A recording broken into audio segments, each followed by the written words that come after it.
தமிழகத்தில் சிறப்பான ஆட்சியை கொடுத்து கொண்டிருக்கின்ற, ஜனநாயகத்திலே கடமையாற்றி கொண்டிருக்கின்ற, நல்லாட்சி கொடுத்திருக்கின்ற, மதிப்பிற்கும் மரியாதைக்கும் உரிய கழக தலைவர், மதிப்பிற்கும் மரியாதைக்குரிய பாசத்துக்குரிய முதலமைச்சர்கள் முன்னிலையிலே நானும் எங்கள் மாவட்ட செயலாளரும் ஜனநாயக கடமை ஆற்றுவதற்கு அவரோடு இணைந்திருக்கிறோம்.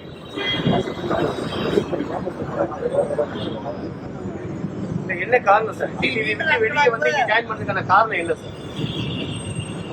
அம்மா மக்கள் முன்னேற்ற கழகம் எதற்காக தொடங்கப்பட்டது என்பது உங்கள் அனைவருக்கும் தெரிந்த விஷயம். எங்களது தலைமை மறுபடியும் 8 ஆண்டு காலங்கள் கஷ்டப்பட்டு வளர்த்த அம்மா மக்கள் முன்னேற்ற கழகத்தை மறுபடியும் பழைய நிலைக்கு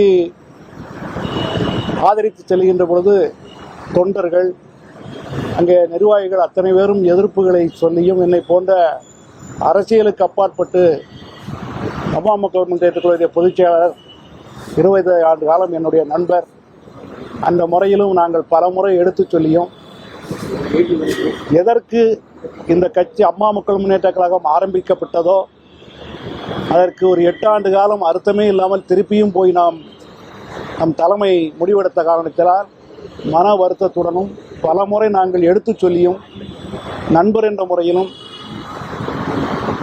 காரணத்தால் எங்கள் தொண்டருடைய விருப்பப்படி, எங்களுடைய மாவட்ட செயலாளர் விருப்பப்படி நல்லாட்சி கொடுக்கின்ற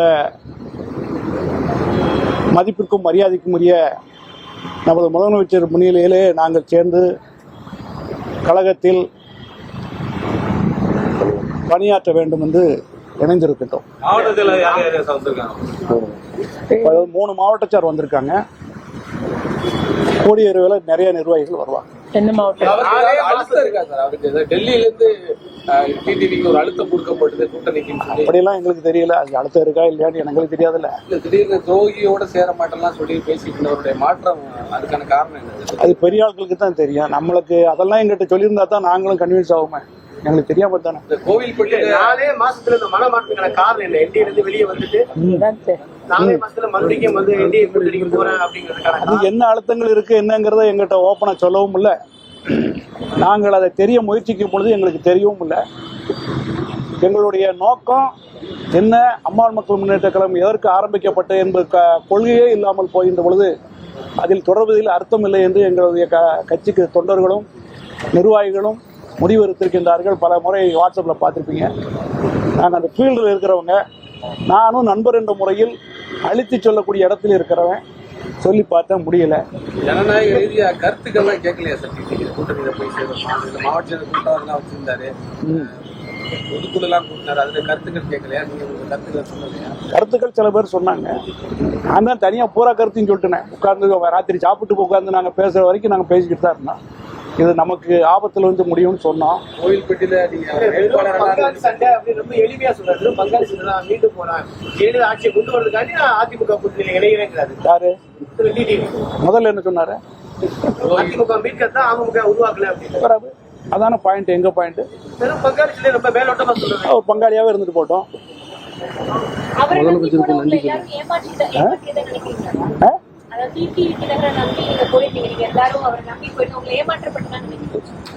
ஏமாற்றப்பட்டாரோ சூழ்நிலையோ எங்களுக்கு பிடிக்கவில்லை. என்டிஏ கூட்டணியில் தொடர்வதை நாங்கள் விரும்பவில்லை. தொண்டர்களும் எங்களுடைய நிர்வாகிகளும் அவர்களோடு சேர்ந்து பயணக்கூடிய எங்களுக்கு தெரியும் ஃபீல்டு. ஆகவே பல முறை சொல்லி கேட்கவில்லை. எங்களுடைய மதிப்பிற்கு மரியாதை முதலமைச்சர் அவர்கள் ஜனநாயக முறையில் நடத்தி நல்லாட்சி கொடுத்துக்கின்ற தாய் கழகம் தானே எங்களுக்கு. தளபதி அவர்கள் தலைமையேற்று தேர்ந்தெடுப்போம். சட்டமன்ற தேர்தலில் அமமுகவும் அதிமுகவும் இணைந்து பணியாற்றுவதற்கான வாய்ப்பு இருக்கு? நிச்சயமா கிடையாது. எந்த வகையில? ஆமா, அமமுகவை இவங்க வச்சிருவாங்க, அவங்க வச்சிருவாங்க. பின்தொடர்ந்து மற்றவர்கள் வர்றது வாய்ப்பு இருக்கா? இருக்கலாம். பேசிட்டு இருக்காங்க. அதெல்லாம் பேச்சுவார்த்தை நடக்கும். வர்றதே நம்ம அரசியல்வாதிகள் வந்த பிறகு சொல்ல முடியும். கோவில்பட்டியில நீங்க ஏதாவது போட்டியிடுறதுக்கான கோரிக்கை ஏதாவது வச்சீங்களா? இல்ல அதெல்லாம் ஒண்ணும் வைக்கல. நீங்க ஏற்கனவே டிடிவி அங்க வேட்பாளரை கொண்டு போய் அவர் நிக்கிறதுக்கு நீங்க கலந்து அவர் நின்னாரு, வேலை செஞ்சோம். நான் கொண்டு போல. நன்றி. அதெல்லாம் நீங்க பெரிய ஆள் கிட்ட கேளுங்க. இன்னைக்கு இது போதும். நன்றி, வணக்கம்.